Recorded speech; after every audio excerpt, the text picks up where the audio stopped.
ഓം ഹരിശ്രീ ഗണപതയേ നമ. അവിഘ്നമസ്തു. ഓം നമോ ഭഗവതേ വാസുദേവായ ശ്രീകൃഷ്ണ പരമാത്മനേ നമ. രാമായ രാമഭദ്രായ രാമചന്ദ്രായ വേധസേ രഘുനാഥായ നാഥായ സീതായ പതയേ നമ. എല്ലാ ഭക്തമക്കൾക്കും എൻ്റെ വിനിതമായ പ്രണാമം. നമുക്ക് മക്കളെ ഇന്ന് എല്ലാവർക്കും രാമായണം, ഉത്തര രാമായണം നമ്മൾ കുറേ വായിച്ചു. രാവണൻ്റെ എന്താ പറയുക, സ്ത്രീകളെ അവസാനം നമ്മൾ വായിച്ചത് നളകൂബരൻ്റെ ഭാര്യയായ നല്ല സുന്ദരിയായ ഒരു ലോകൈക സുന്ദരിയായ ഒരു സ്ത്രീയെ ഏകാകിനിയായി വന്ന നാരിയെ പിടിച്ചുകൊണ്ട് പോരുന്നു. അപ്പോൾ നളകൂബരൻ ശപിച്ചതാണ് നമ്മൾ ഒടുക്കം വായിച്ചതെന്ന്. ഇനി എന്തായി വരുമെന്ന് നമുക്ക് നോക്കാം. അത് നമുക്കൊന്ന് മനസ്സിലാക്കിയിട്ട് ബാക്കി നമുക്ക് വായിക്കാം. എല്ലാം ഇത് കുറച്ചുകൂടെ ഉണ്ട്, അത് തീർത്തില്ല എന്താ പോലെയാ. അതുകൊണ്ടാണ് ഇടയ്ക്കിടയ്ക്ക് എങ്കിലും അത് ഇട്ടില്ലെങ്കിൽ ഒരു വിഷമം പോലെയാ.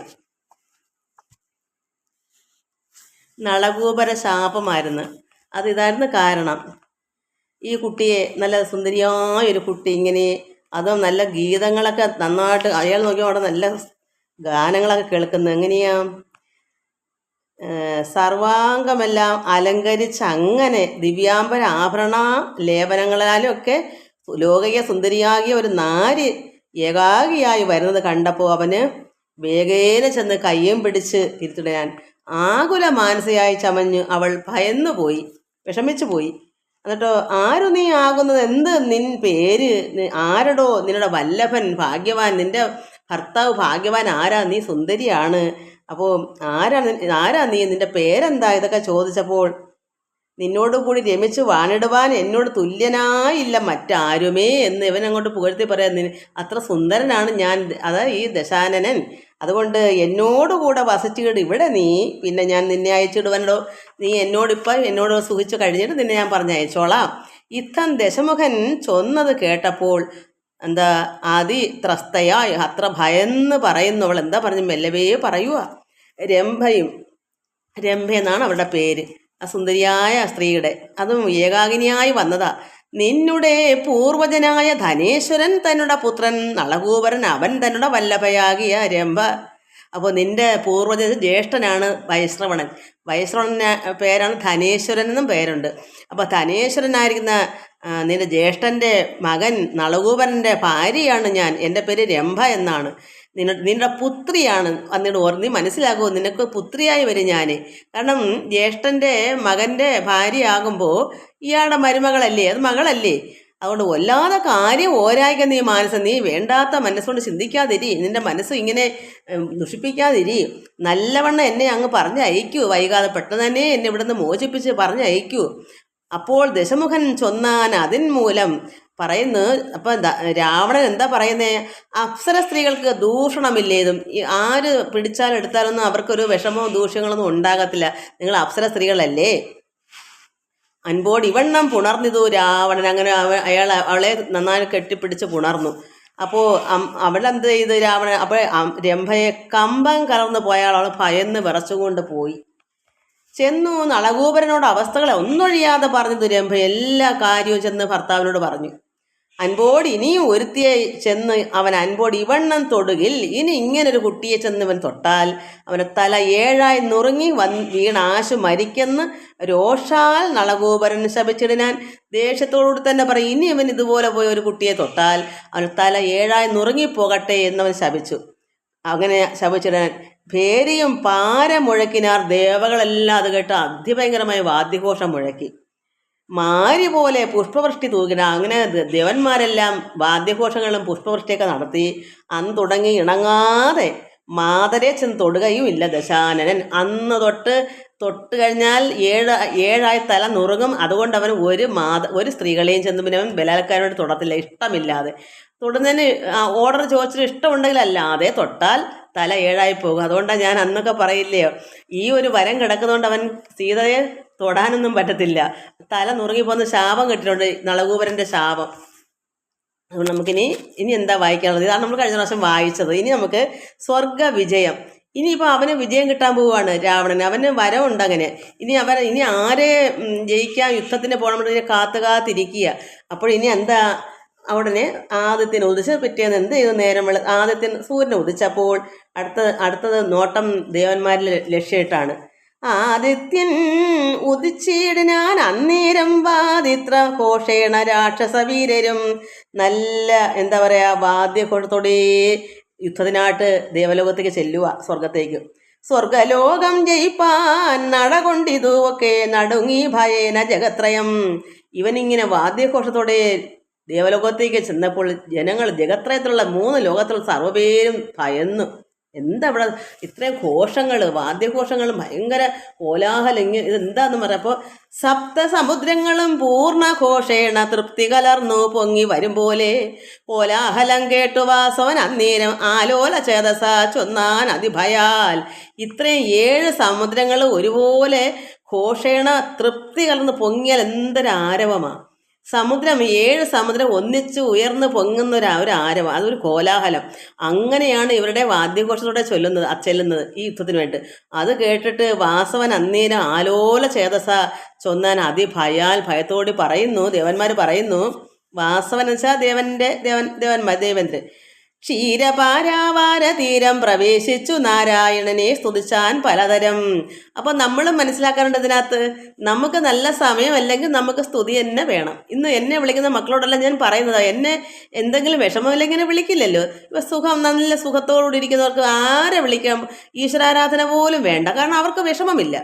വിഷമമുണ്ടെങ്കിലേ എവിടെ എത്തിപ്പെടട്ടെ, ആരെ വിളിച്ച വിവരം അറിയട്ടെ, എന്താ ദോഷം എന്നറിയട്ടെ. ഇതിനൊക്കെ നമ്മളെയൊക്കെ വിളിക്കുന്ന എന്തുകൊണ്ടാണ്? വിഷമമുള്ളത്. നമ്മളെല്ലാവരും അങ്ങനെ അമ്പലത്തിൽ പോവുകയും പ്രാർത്ഥിക്കുകയൊക്കെ ചെയ്യും, എന്തെങ്കിലും വിഷമമുണ്ടായി തീരട്ടെ എന്നും പറഞ്ഞ്. അപ്പോൾ അതുപോലെ ക്ഷീരപാരാവാര തീരം, പാലാഴി തീരത്ത് നിന്ന് ഭഗവാനെ നാരായണനെ പ്രവേശിച്ച് അവിടെ വൈകുണ്ഠത്തിൽ ചെന്ന് നാരായണനെ സ്തുതിച്ചാൻ പലതരത്തിൽ സ്തുതിക്കുന്നു. എന്താ പറയണ്ടേ? അവിടെ നിന്ന് പറയുന്നത്, രാവണൻ തന്നെ വധിച്ചു ഭയം തീർത്ത് ദേവകളെ പരിപാലിച്ചു കൊള്ളണം.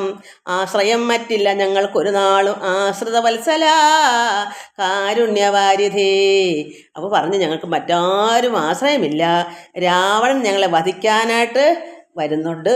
അന്ന് ഞങ്ങളുടെ ഭയമെല്ലാം തീർത്തിട്ട് ദേവന്മാരെ പാലിക്കണമേ ഭഗവാനെ നാരായണ എന്ന് പാലാഴിൽ ചെന്ന് ഇവർ പറയുക. അപ്പോൾ അവർക്ക് ഭയം, കാരണം ഇത്രയും കോലാഹലപ്പെട്ട് വന്നാൽ ഒരു രക്ഷയില്ലെന്നറിയാം. അതുകൊണ്ട് ഭയത്ത് ചെന്ന് പറഞ്ഞ് നമ്മളും മനസ്സിലാക്കണം, നമ്മളും അപ്പോഴെന്ത് ചെയ്യണം? ഇതുപോലെ വിഷമം നമുക്കെല്ലാവർക്കും ഉണ്ട് ഓരോ സമയങ്ങൾ. ആ സമയത്ത് കൂടുതലും ഈശ്വരനെ ആരാധിക്കണം എന്നാണ് ഇതിൽ കൂടെ നമ്മൾ മനസ്സിലാക്കേണ്ടത്. അതുകൊണ്ട് രാവണനെ ഭഗവാനെ അവനെ വധിക്കണമേ, ഞങ്ങളുടെ ഭയം തീർത്ത് തരണമേ എന്നിങ്ങനെ ദേവകളെയൊക്കെ രക്ഷിക്കണമേ എന്ന് പറഞ്ഞ് ഞങ്ങൾക്ക് മറ്റാരും ആശ്രയമില്ല ഇങ്ങനെ പറഞ്ഞ് ആശ്രിതവത്സല കാരുണ്യവാരിധേ സംക്രന്ദന സ്തുതി കേട്ടു നാരായണൻ ശംഖചക്രാബ് ജഗദാധരൻ മാധവൻ. അങ്ങനെ സംക്രന്ദന്റെ സ്തുതി, ദേവേന്ദ്രന്റെ പേരാണ് സംക്രന്ദനന്റെ ഈ സ്തുതി, ഭഗവാനെ രക്ഷിക്കണമേ, ആരും ആശ്രയം അങ്ങല്ലാതെ ഇല്ല, ഈ ദുഷ്ടനായ രാവണൻ ഞങ്ങളെ വധിക്കാൻ വരുന്നു ഇങ്ങനെ പറയുമ്പോൾ എന്ത് വന്നു? ഭഗവാൻ കേട്ടിട്ട് എന്ത് പറഞ്ഞു? ശംഖചക്രാബ്ജ ഗദാധരൻ മാധവൻ പങ്കജലോചനൻ പത്മാലയാവരൻ സങ്കടം ഭക്തജനത്തിന് തീർപ്പവൻ. അങ്ങനെ ഭഗവാൻ ശംഖും ചക്രവും ഗദയും പങ്കജവും ഒക്കെ ധരിച്ച ഭഗവാൻ എന്ത് സങ്കടം, ഈ ഭക്തജനത്തിന്, ഈ ദേവന്മാരുടെ സങ്കടം തീർപ്പാൻ, അല്ലെ നമ്മൾ ഓരോരുത്തരുടെ സങ്കടം തീർക്കുക. നമ്മൾക്കുള്ള അവസരം നമ്മൾ പറയണം. നമ്മളിത് പഠിച്ചിട്ട് എന്നോ നടന്ന ദേവന്മാരുടെ അവസ്ഥ കണ്ട് നമ്മൾ സന്തോഷിക്കുകയും കഥ പറഞ്ഞ് പഠിക്കുക അല്ല വേണ്ടത്. നമുക്കുള്ള ദുഃഖ ദുരിതങ്ങൾ എല്ലാത്തിലും പറയുമ്പോൾ നമ്മൾ ഇത് ചിന്തിക്കണം. ഇത് വായിക്കുന്നത് അതിനാ. ഒരുപാട് മക്കൾ ഇതിനോട് ഞാൻ പറയും, നിങ്ങൾ അന്നത് കേൾക്കുമ്പോൾ നമ്മൾ തന്നെ അത് മനസ്സിലായാലും ഓർമ്മ വരത്തില്ല. ഇത് പാടുകയും പ്രവർത്തിക്കുകയും പ്രാർത്ഥിക്കുകയും ഒക്കെ ചെയ്യുമ്പോൾ ഈ അനുഭവങ്ങൾ നമുക്കും ഉണ്ടല്ലോ ഭഗവാനെ, ഇങ്ങനെ ദുഃഖങ്ങൾ നമുക്കും ഉണ്ടല്ലോ, ഇത് തീർക്കണമേ, ഭഗവാനോട് നമുക്കും അഭയം പറയണം മക്കളെ. അങ്ങനെയല്ലേ വേണ്ടത്? അതിനല്ലേ നമ്മളിതൊക്കെ വായിക്കുന്നത്. നമുക്കിപ്പോൾ രാവണൻ്റെ പണ്ടത്തെ കഥ വായിച്ച് പഠിച്ചിട്ട് എന്താ കാര്യം? അപ്പം നമ്മൾ ഇതുപോലെ നമുക്ക് വേണ്ടിയാണെന്ന് മനസ്സിലാക്കണം. അതുകൊണ്ട് ഭഗവാനോട് ഇത്ര അപേക്ഷിച്ചപ്പോൾ ദേവേന്ദ്രനോട് അരുൾ ചെയ്തു ഭഗവാൻ. അത് നേരെ എന്താ പറഞ്ഞേ? രാവണനോട് നിങ്ങൾക്കു ജയം വരത്തില്ല. എന്താ കാരണം? ഭഗവാൻ അറിയാം ഇപ്പം നിങ്ങൾക്കാണ് ദോഷ സമയം ദേവന്മാർക്ക്, അപ്പം നമുക്ക് ദോഷ സമയമാണെന്ന് നമ്മൾ അറിയണം. നമുക്ക് വിഷമമുണ്ട് ചിന്തിച്ചോണ്ടാൽ നമുക്ക് എന്തോ കഷ്ടതയാണ് ഇപ്പം. അത് ഈ ഭൂമിക്ക് അങ്ങനെയാണ്, പ്രകൃതി അങ്ങനെ നിയമം. പോയും വന്നും സുഖദുഃഖങ്ങൾ അങ്ങനെയാണ്. രാത്രിയും പകലും വരുന്നത് പോലെ തന്നെ ഇതും. അതുകൊണ്ട് ഭഗവാൻ പറഞ്ഞു, രാവണനോട് നിങ്ങൾക്ക് ജയം വരത്തില്ല. ദേവകൾക്ക് ഇന്ന് അഭിമാനക്ഷയം വരും. പോരെങ്കിലോ നിങ്ങൾക്ക് ദേവന്മാർക്ക് അഭിമാനത്തിന് ക്ഷയവും വരും. നാണക്കേട്, അഭിമാനം ഇല്ലാതെ പോകും. അത്രമാത്രം ക്ഷയം സംഭവിക്കുന്നു. എന്നുവെച്ചാൽ വിഷമം ഉണ്ടാക്കും. അത് ദേവാരികളോട് യുദ്ധം തുടങ്ങുകിൽ ധാതാവ് തൻ്റെ വരപ്രഭാവത്തിനാൽ ഏതും അവനോടൊരുത്തർക്കും ആവല്ല.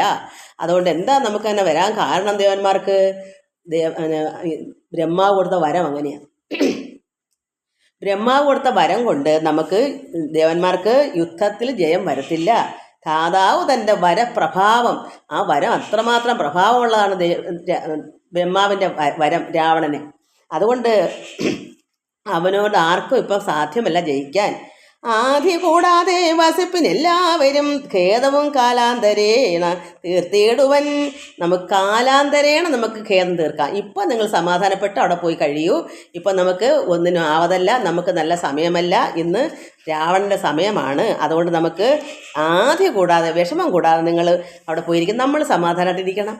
ഇരിക്കണമെന്ന് വെച്ചാൽ എന്താണ്? നമുക്ക് നമ്മൾ തന്നെ ഇത് ഉള്ളത്തിലിരിക്കണം. ഈ ഒരു കാര്യം എപ്പോഴാണ് നമ്മുടെ വീട്ടിൽ 3, 4, 5 പേരൊക്കെ ഉണ്ടെങ്കിൽ ഓരോരുത്തർക്ക് മാറി മാറി ദുഃഖങ്ങൾ വരും.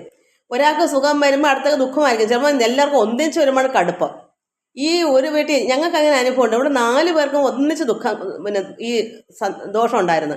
അപ്പോഴൊക്കെ അതിനൊക്കെയുള്ള വിഷമങ്ങൾ ഉണ്ടായിട്ടുണ്ട്. അപ്പം നമ്മൾ മനസ്സിലാക്കണം, ഇത് എല്ലാവർക്കും വരുന്നതാണ്. ഈശ്വരന് പോലും ദേവന്മാർക്ക് പോലും വരുന്നതാണ്. അത് നമ്മൾ മനസ്സിലാക്കി അടങ്ങി പാർത്ത് ഈശ്വരനെ ഭജിച്ചിരിക്കുക. മറ്റൊന്നും ആരോടും ഒന്നിനും മല്ലിടാൻ പോകരുത്. എത്രയും പോയാൽ നമ്മൾ തന്നെ നമുക്ക് തന്നെ ക്ഷയം, അത് തോൽവി ഉണ്ടാവും. അതുകൊണ്ട് ഭഗവാൻ പറഞ്ഞു, നിങ്ങൾ ആദ്യം കൂടാതെ വസിക്ക്. ഖേദമൊക്കെ നമുക്ക് കാലാന്തരേണ പോകെ നമുക്ക് നല്ല സമയം വരും. അന്ന് നമുക്ക് അതിൻ്റെ പകരം തീർക്കാം. ഇപ്പം നമുക്ക് പാടില്ല, നമ്മൾ ജയിക്കത്തില്ല. ശത്രുക്കളോട് ഞാൻ ഏറ്റാൽ അവർകളെ മൃത്യുപുരത്തിന് അയച്ചൊഴിഞ്ഞെന്നിയേ പിന്തിരിഞ്ഞാശു പോന്നിടുമാറില്ല. അപ്പോൾ ഭഗവാൻ പറഞ്ഞു, ഞാൻ യുദ്ധത്തിന് ഇറങ്ങിയാൽ, ഭഗവാൻ നാരായണൻ ഇപ്പോൾ യുദ്ധത്തിന് ഇറങ്ങിയാൽ എന്ത് വരും? ആ ശത്രുക്കളെ ഞാൻ എല്ലാവരെയും നന്നായി മൃത്യുപുരത്തിനയക്കും. സർവ്വത്തിനെയും ഞാൻ കൊന്നൊടുക്കും, അല്ലാതെ ഞാൻ തിരിച്ചു വരത്തില്ല. എന്നാലോ അതിനൊരു അന്തരമില്ല. ഇത് കാരണം ഇന്ന് ഞാൻ അത് ഭഗവാൻ പറഞ്ഞു, അതിനൊരു അന്തരമില്ല, ഞാൻ അങ്ങനെ ചെയ്യുന്ന ആളാണ്. നാരായണൻ ഭഗവാൻ പറഞ്ഞു, ഞാൻ ഇതിന് ഇറങ്ങി തിരിച്ചാൽ ഞാൻ എല്ലാത്തിനെയും കൊന്ന് യമപുരിയിൽ അയക്കും. എന്നിട്ട് ഞാൻ പിന്തിരിഞ്ഞു വരൂ, അത് പോന്നിടുമാറില്ല, അതിന് അന്തരമില്ല. ഇത് കാരണം ഇന്ന് ഞാൻ നിന്നോട് കൂടി വരികയുമില്ല. ഭഗവാൻ പറഞ്ഞു, ഞാൻ വന്നാൽ ഞാൻ ഇതെല്ലാം തീർത്ത് തരിപ്രണമാക്കിയിട്ടേ എല്ലാവരെയും മൃത്യുപുരത്തിന് അയച്ചിട്ട് ഞാൻ തിരിച്ചു മടങ്ങൂ. പക്ഷെ നിന്നോടുകൂടി വരികയുമില്ല. എന്താണെന്ന് വെച്ചാൽ അവൻ തന്നെ വധിപ്പാൻ അടുത്തില്ല കാലവും. അപ്പം ഭഗവാന് ബുദ്ധിയുണ്ട്. കാരണം അവനും ഒരു വരമുണ്ട്. അവൻ്റെ വരത്തിന് അവന് നല്ല സമയമാണെങ്കിൽ ആരാലും രക്ഷയില്ല. പോകുന്നവർ തൂക്കത്തേ ഉള്ളൂ. അത് ഭഗവാൻ അറിയാം. ഭഗവാൻ ബുദ്ധിയുണ്ട്. അവിടെ ഭഗവാൻ പറഞ്ഞു, നിന്നോടുകൂടി ഞാൻ പോയാൽ ഞാൻ എല്ലാത്തിനെയും തീർത്തിട്ടെ എല്ലാത്തിനെയും കാലപുരിക്ക് അയച്ചിട്ട് ഞാൻ തിരിച്ചു മടങ്ങും. പക്ഷേ ഞാനത് നിന്നോടുകൂടി വരികയില്ല. കാരണം അവൻ തന്നെ വധിപ്പാൻ അടുത്തിയില്ല. അവനെ നമുക്ക് വധിക്കാനുള്ള സമയം വന്നിട്ടില്ല, കാലം വന്നില്ല. ഉണ്ടാം ഒരു സമയം, നമുക്കൊരു സമയം വരും, അക്കാലം ഉണ്ടാം. അപ്പം നമുക്കൊരു സമയം വരും, ഒരു സമയം നമുക്ക് അക്കാലം ഉണ്ടായവരും ജയമെന്ന് അറിഞ്ഞിടുന്നു. ആ സമയത്ത് നമുക്ക് ജയം ഉണ്ടാവും. അതുവരെ നീ സമാധാനത്തിൽ പോയി അവിടെ സുഖമായി പ്രാർത്ഥിച്ചുകൊണ്ടൊക്കെ ഇരുന്നുള്ളൂ എന്ന് പറഞ്ഞു. യുദ്ധം അരുൾ ചെയ്തു നാരായണ സ്വാമി തത്രവമല്ലേ മറഞ്ഞരുളിടി ഞാൻ. ഇത്രയും പറഞ്ഞിട്ട് ഭഗവാൻ മറഞ്ഞു. ദേവേന്ദ്രൻ ഇക്കാര്യങ്ങളെല്ലാം പറഞ്ഞു കൊടുത്തിട്ട് വന്ദിച്ചു ഭക്തിയാ നമസ്കാരവും ചെയ്തു മന്ദമന്ദം വിബുധേന്ദ്രനും വാങ്ങിനാൻ. അതത്രയും കേട്ട് ഭക്തിയാ നമസ്കരിച്ചിട്ട് ദേവേന്ദ്രനും പതുക്കെ മടങ്ങിപ്പോയി. കേൾക്കായിതപ്പോൾ അതീവ കോലാഹലം രാക്ഷസ ദേവസേന സമരോ ഉത്ഭവം. അപ്പോൾ രാക്ഷസ സേനകളെല്ലാം ഉത്ഭവമായി അവിടെ ദേവലോകത്ത്. അയാൾ മടങ്ങി ചെന്നപ്പോഴത്തേക്ക് അവിടെ എല്ലാവരും നിരന്നു യുദ്ധത്തിനായിട്ട്. കേൾക്കായ അതീവ കോലാഹലം കേൾക്കുന്നു. അപ്പം ദേവേന്ദ്രൻ ഭഗവാനടുത്ത് നിന്ന് നമസ്കരിച്ച് മടങ്ങി വന്നപ്പോൾ തന്നെ കോലാഹലം, അതിഭയങ്കരമായ കോലാഹലം. രാക്ഷസ ദേവ സേനാ സമര ദേവന്മാരുടെ അടുക്കലേക്ക് എല്ലാം കൂടെ ഉത്ഭവിച്ചിറങ്ങി. അപ്പോഴെന്ത് വന്നു?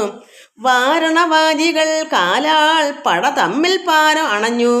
പൊരുതോരനന്തരം ആനയും വാജി കുതിരയും കാലാളും ഈ പടയെല്ലാം തമ്മിൽ പാരമങ്ങ് അണഞ്ഞു. അങ്ങോട്ടും ഇങ്ങോട്ടങ്ങ് തുടങ്ങി പൊരുത്. അതിഭയങ്കരമായ യുദ്ധം. അനന്തരം സായക ശക്തി ഗദ ചക്ര മുഖ്യമാ ആയുധം ഏറ്റു മുറിഞ്ഞു വീണിടിനാൻ. അവരെല്ലാം അങ്ങോട്ട് കണ്ടൊക്കെ മുറിഞ്ഞൊക്കെ വീഴുന്നത് ദേവേന്ദ്രൻ ഇത് കണ്ടുകൊണ്ട് ചെന്നപ്പോൾ ആയോധനത്തിങ്കൽ ആതിഥേയന്മാരും ആയാസമേറും അസുരവീരന്മാരും.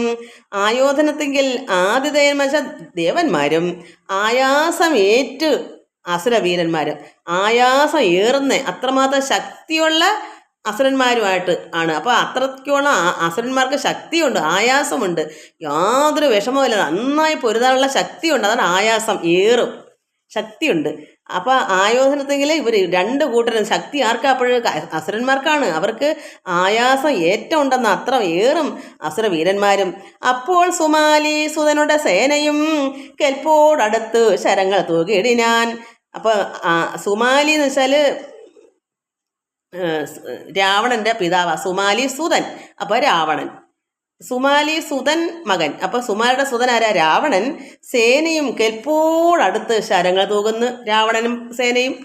അപ്പോൾ അങ്ങനെ വന്നപ്പോൾ അസ്ത്രങ്ങൾ ഏറ്റു പൊറാഞ്ഞ അമരന്മാരും അത്തൽ മുഴുത്തു വാങ്ങിടിനാരന്നേരം. അഷ്ടമനായ വസുപ്രവരൻ വന്ന് ദുഷ്ടനിശാചരന്മാരെ ഒടുക്കിനാൻ. അങ്ങനെ എന്തു പറയുന്നു? ഇവർ ശരങ്ങളിങ്ങനെ തൂകിയപ്പോൾ ആരാണ്? സുമാലി സുതൻ രാവണൻ. അപ്പോൾ അസ്ത്രങ്ങൾ ഏറ്റ് പൊറാഞ്ഞ് സഹിക്കാൻ വയ്യ അമരന്മാർക്ക്, ദേവന്മാർക്ക് സഹിക്കാൻ പറ്റാഞ്ഞ് അത്തൽ മുഴുത്ത് വാങ്ങിയിടിനാർ. അതിന് അവർ തിരിഞ്ഞു നിൽക്കുന്ന, അവർ ഇത് അത്രമാത്രം സങ്കടപ്പെട്ട് തിരിഞ്ഞു നിൽക്കുന്നു. അഷ്ടമനായ വസുപ്രവരൻ വന്ന് ദുഷ്ടനിശാചരന്മാരെ ഒടുക്കിനാൻ.